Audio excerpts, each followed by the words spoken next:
Oke, sahabat trial dimanapun Anda berada, salam sejahtera buat kita semua.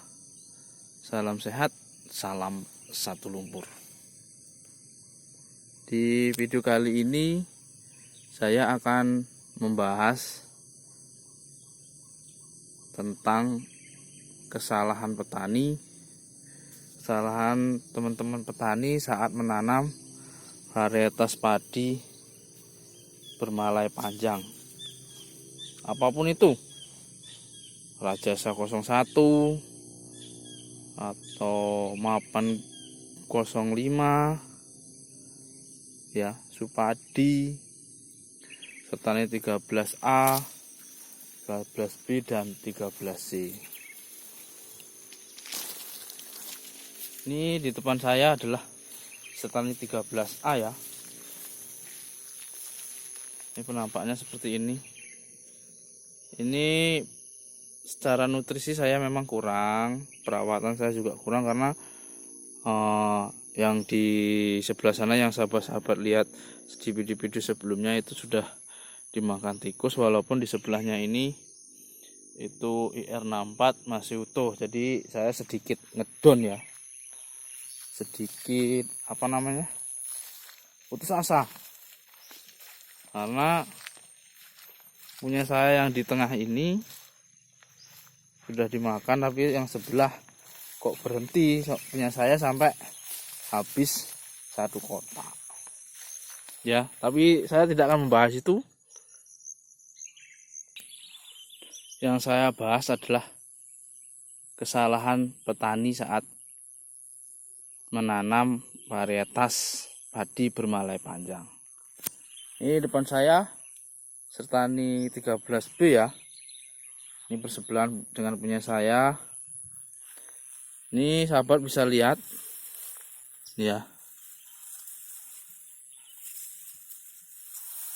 Nah, ini adalah padi yang gagal mengisi ya. Penyebabnya apa?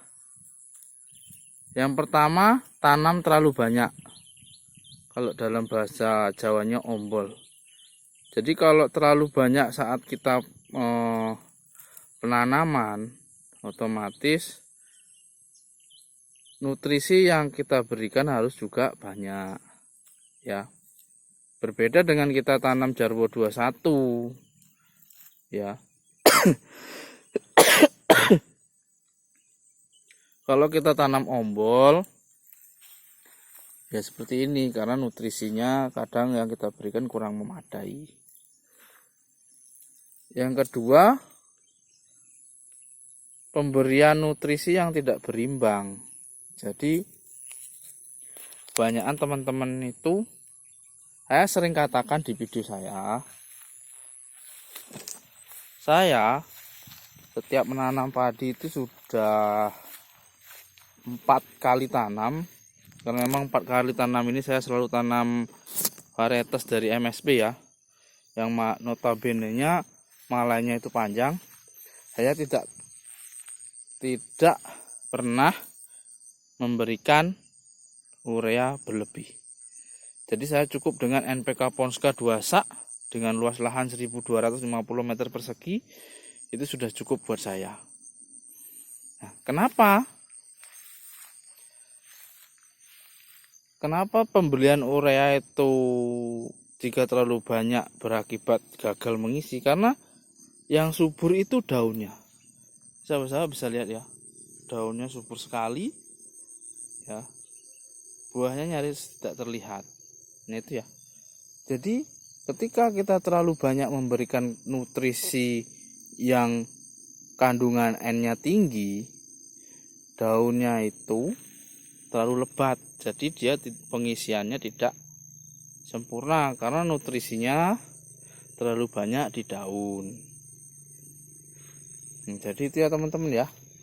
Kalau saya memang kebiasaan saya, dan memang sudah saya terapkan berulang kali di tanaman saya hanya memberikan yaitu yang saya katakan tadi, NPK Ponska 2 sak. Karena apa? Di sana kandungan nitrogen, fosfat dan kaliumnya itu sudah sama atau berimbang, walaupun ada selisih sedikit. Yang untuk yang saat ini NPK Ponska yaitu 15, 10, 12. Kalau ada yang salah diralat ya, karena itu nerawangan saya juga belum memperhatikan langsung, tapi perkiraan saya yaitu 15, 10, 12. Kandungan N-nya tetap ada selisih lebih tinggi. Cuman ketika kita menambahkan lagi kandungan N atau urea yang 46%, alangkah tingginya kandungan urea yang kita berikan. Sedangkan kandungan P dan K, fosfat dan kaliumnya itu sangat kecil sekali ya. Jadi sahabat-sahabat ya, itu gambaran saya, itu pengalaman yang saya berikan. Nah, bagaimana mensiasati ketika kita hanya menggunakan NPK Ponska saja? Saya biasanya spray lewat daun. Ya. Biasanya kalau lahan saya yang 1200 meter persegi, saya gunakan Gandasil 500 gram itu dari umur 10 sampai 45 hari ya. Nanti memasuki dia fase bunting, saya ganti dengan Gandasil buah. Jadi itu ya, Gandasil daun untuk 10 sampai 45 hari. Di masa dia mulai bunting kita berikan Gandasil buah. Ya. Jadi untuk mencukupi kandungan-kandungan yang seperti kandungan makro dan mikro ya. Kalau mikro ini dia dibutuhkan sedikit tapi sangat penting, kan begitu. Saya siasati dengan pupuk daun, baik Gandasil daun dan Gandasil buah. Ada juga kalau sahabat-sahabat bisa menambahkan pupuk-pupuk yang daun yang lain, itu juga lebih bagus ya. Jadi itu teman-teman ya, sahabat-sahabat trial, semoga tidak ada kesalahan terulang lagi, karena ini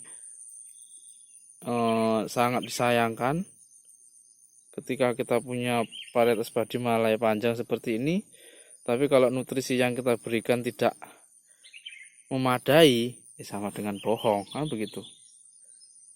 Tapi saya berbeda dengan varietas hybrid yang lain ya.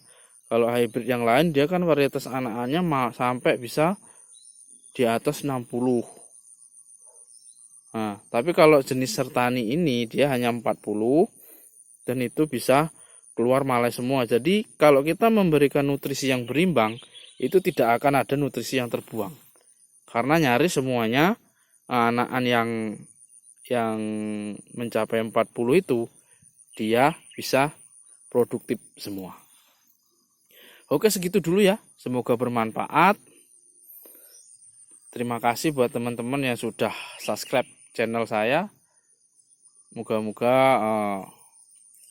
dimudahkan segala urusannya, tanamannya lebih bagus lagi, dan kita selalu dilancarkan dalam setiap usaha, terutama di bidang pertanian. Oke, segitu dulu.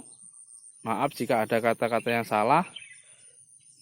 Di hadapan Tuhan Yang Maha Esa saya mohon ampun.